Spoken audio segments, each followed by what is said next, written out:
Hello, Aquarius. Michelle B here. I'm about to do a little reading for you. First, I'm going to look at what to embrace and what to leave behind for the next 12 days. And that has to do with like the whole big picture about your, emotional, spiritual guidance. And then I'm going to look at money and I'm going to look at love because that's what y'all want. So that's what I'm going to talk about. What to do. But it always comes down to the same kinds of advice. That's our secret, okay? So starting out first with what to embrace and what to leave behind.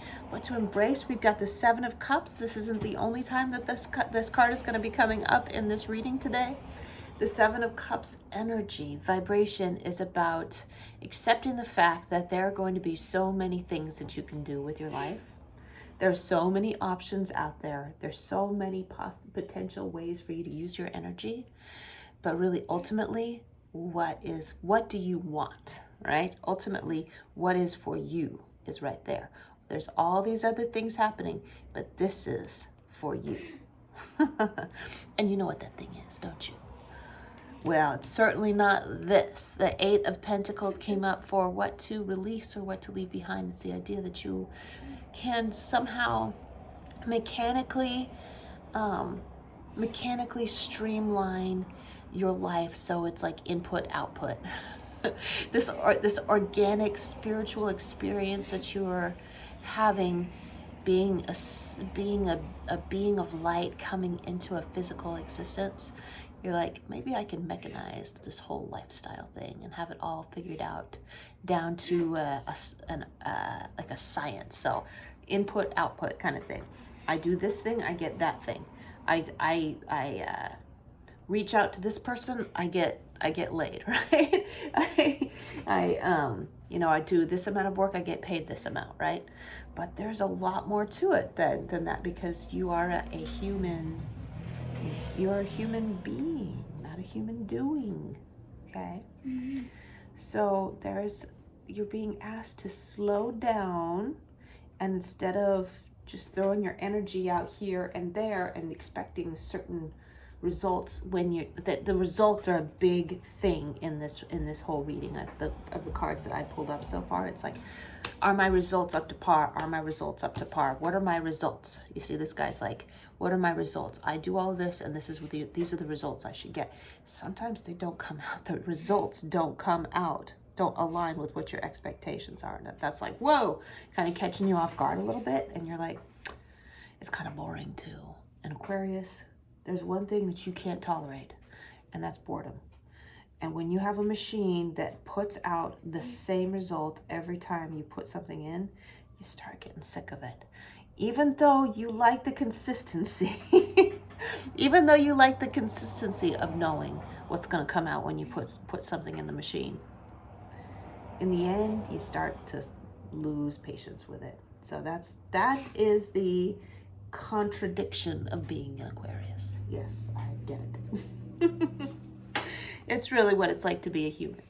But anyway, we all have, each of the signs has like a hyper concentrated, hyper focused version of the whole human experience. Moving on to money. Let's do this. I talk, but let's get this done. Here you are being like, I do this and I want results, right? I put out the action, I put out the activity. Here I go going forward because I know what the result is going to be. And you don't want to look like a fool, right? Just like dilly-dallying through life and like all of a sudden changing your mind, because there's this thing that you want, but you're not getting it. No matter how hard you work at it, no matter, like, you show up day after day and you do the same thing again and again and again, you're not getting the thing, the feeling that you're getting the tangible results, but you're not getting the vibe, you're not getting the feeling that's supposed to go along with it. Now, this has to do with money, yes, because people who work really hard and accumulate end up finding out that's not the act of having an inspired passion is what you're looking for. It's not actually the results of putting your inspired passion into practice. Yes, it's more, it's the journey, it's the wanting, it's the desire, it's the working for it. That's the fun part. Once you get it, then you're like, oh, that was it. But you're like, but I don't want to look like an idiot because I need to have some kind of purpose. I need to be working on something so I don't look like some like fruitless fool, right? And what that's doing is it's holding up your opportunities, slowing some opportunities down for you, slowing down the universe's surprise Hail Marys, okay? If you throw a little bit of fun into what you do, a little bit of surprise, a little bit of something different, it's gonna change up the results. You never know, right? If you throw it in and you're throwing the ball in the hoop, right? And it just goes down. What if you put a spin in it when you're throwing the ball in the hoop, right? Change things up, like spark it up in some way. Your results are going to come out a little bit differently. It's not going to be the same mechanized action over and over and over again. So there's a couple of attitudes, couple of mindsets that the cards want you to have a look at within yourself. Unfortunately, I get to be the bearer of criticism from the tarot. Please don't think I'm criticizing you. The tarot's criticizing you. Okay? And it's these two things are, the first thing is being overly concerned with hoarding resources so that you're afraid to invest in something that you don't know what you're going to get out of in the long run. Like there's this like really cool opportunity. You don't know how it's going to work out as far as like your return on investment is going to happen, but it's fun. So don't hold yourself back from investing in that thing just because you don't know what the return, it's not a secure return on investment. Just do it because it's fun, because that's what you're looking for. That's what this cup is all about. This cup is all about the fun, the pleasure, the excitement, the drive. That's our reason to be alive, is to do things we want to do just because we want to do it, not because we're going to get money out of it. The first thing is fun. Fun brings the money. Money doesn't bring the fun. And the other thing is, there is a little bit of an attitude of what's in it for me. And sometimes you got to pull back on that. Like am I going to get the most out of this? I don't know why the tarot wants to ask that, but that might be something that's holding back exciting surprise opportunities from springing your way, is because you're just like, no, I'm not going to do it. I'm not going to do something unless I know that I'm going to get something really good out of it. You may not see what, like if an opportunity comes your way, you may not see it as a blessing. You might see it instead of like, what am I, just like handing out money to people? What am I, just handing out my time to people? That's not fair to me. It might be something that is actually fair to you in the long run, really awesome, really good opportunity, but because you're not giving it a chance, you're going to lose out on it, right? So keep that in mind. And finally, you have the Strength card that was in the center of the guidance that came out. And it's just about releasing attachment to ego. The lion represents the ego, the animal instinct part of us that wants to stay alive. That's the thing. That's the instinct that wants us to hold on to resources. That's a Four of Pentacles. And it's the animal instinct that makes us want to, it's like self-preservation in the long run. Preserving your identity. We don't want to be totally selfless, right? Because we experience everything that we do through ourselves. So we don't want to be selfless, but we want to share selfishness with everyone, right?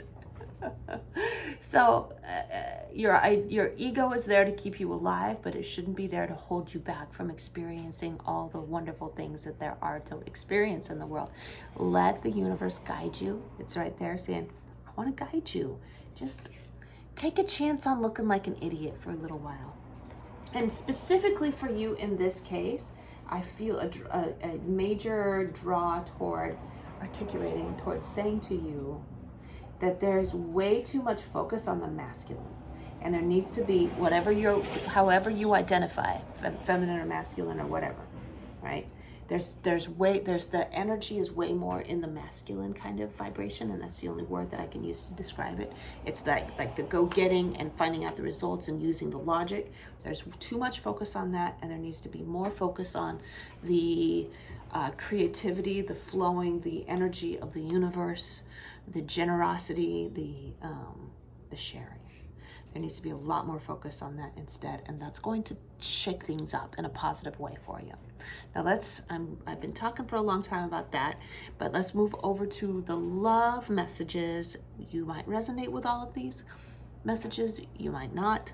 Make sure and check out your moon, your rising, your Venus, and your Mars if you don't resonate with this story that I'm playing out for you.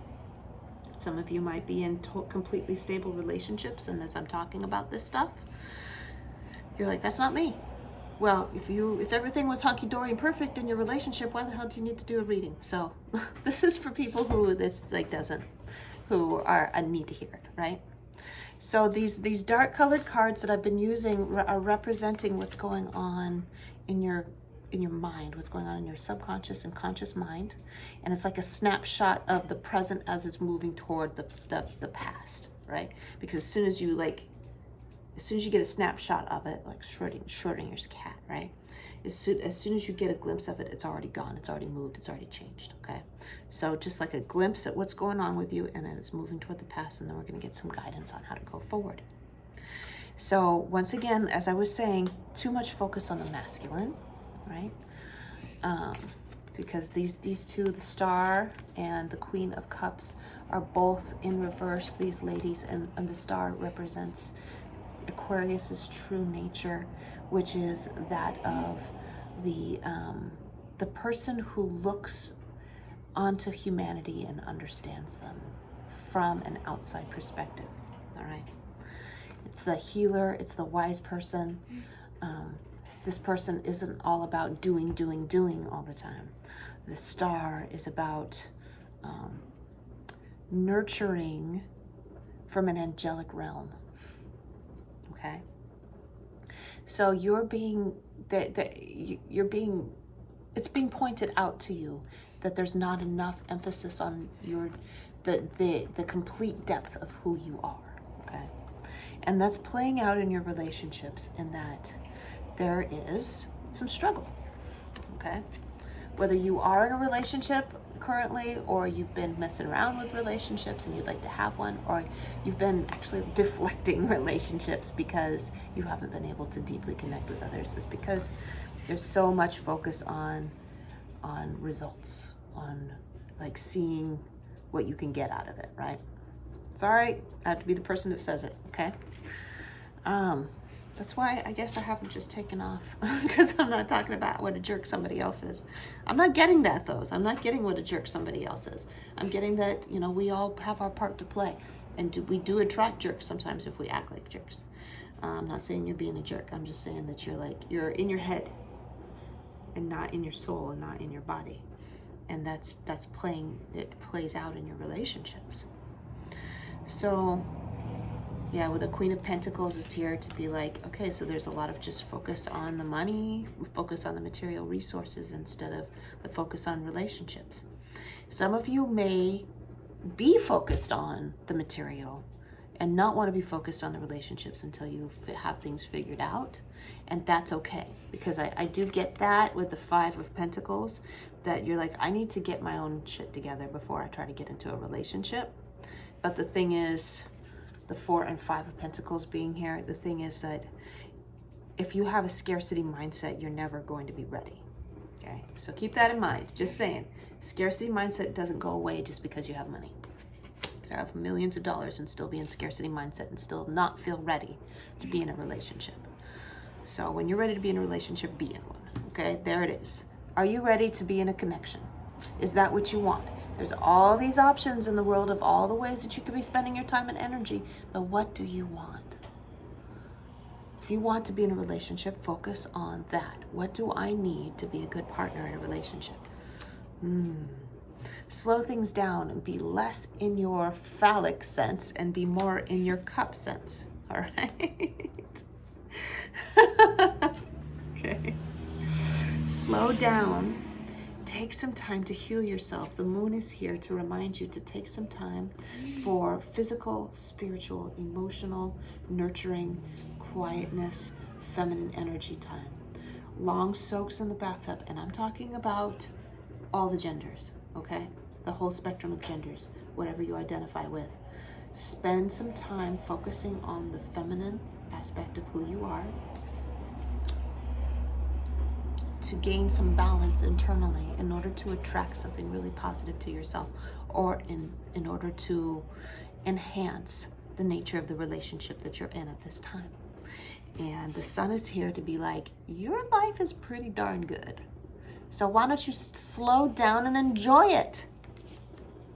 So I'm seeing that some scarcity mindset, but I'm not seeing actual scarcity going on in your life. So slow down and enjoy what you got, because you only need so many pillows. You only need so many pairs of jeans, right? But if the point is to get to a point, if the goal is to get to a point where you can slow down and take a deep breath and connect with someone else, why don't you just go straight to that? Just go straight to what it is that you want instead of doing all this other shit on the way. Just go straight to it.